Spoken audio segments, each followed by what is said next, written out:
Quirinus Quirrell, Harry's first defense against the dark arts teacher, was a clever young wizard who came across Voldemort on his grand tour before taking up his teaching post at Hogwarts. But why did he join Voldemort in the first place?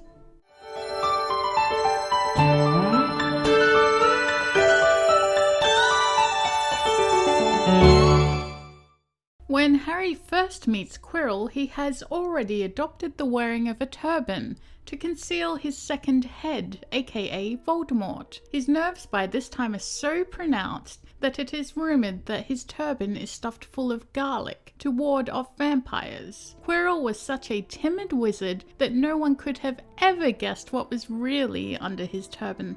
Feeling inadequate and wishing to prove himself, he developed an interest in the dark arts, which was just theoretical to begin with. Like many people who feel themselves to be insignificant, Quirrell had a desire that laid dormant to make the world sit up and notice him. Unfortunately, this resulted in him teaming up with you-know-who. Quirrell therefore set out deliberately to find whatever remained of Voldemort, partly out of curiosity and out of his unacknowledged desire to be noticed for the very first time. Quirrell fantasized that he could be the man who tracked Voldemort down, giving him the attention he so deeply desired, and that he might even learn some skills from Voldemort in the process that would ensure he was never laughed at again. Quirrell first met Voldemort in 1991 in the forests of Albania, where Voldemort overpowered Quirrell into servitude.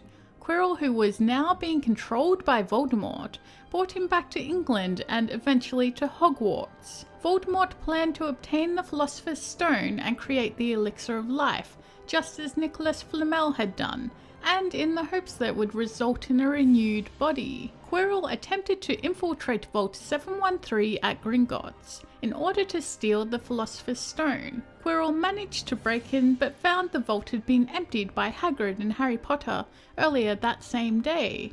Following this failed attempt, Voldemort began a parasitic relationship with Quirrell, in which he attached himself to the back of Quirrell's head to ensure his plans were being followed precisely, as he no longer trusted Quirrell to carry out those very same plans. Throughout Harry's first year at Hogwarts, Quirrell attempted to resist the possession, although his efforts were pointless as he could not withstand the power that Voldemort embodied, even in his weakened state. While Quirrell did not lose his soul during the possession, he became completely controlled by Voldemort, who caused a frightful mutation of Quirrell's body.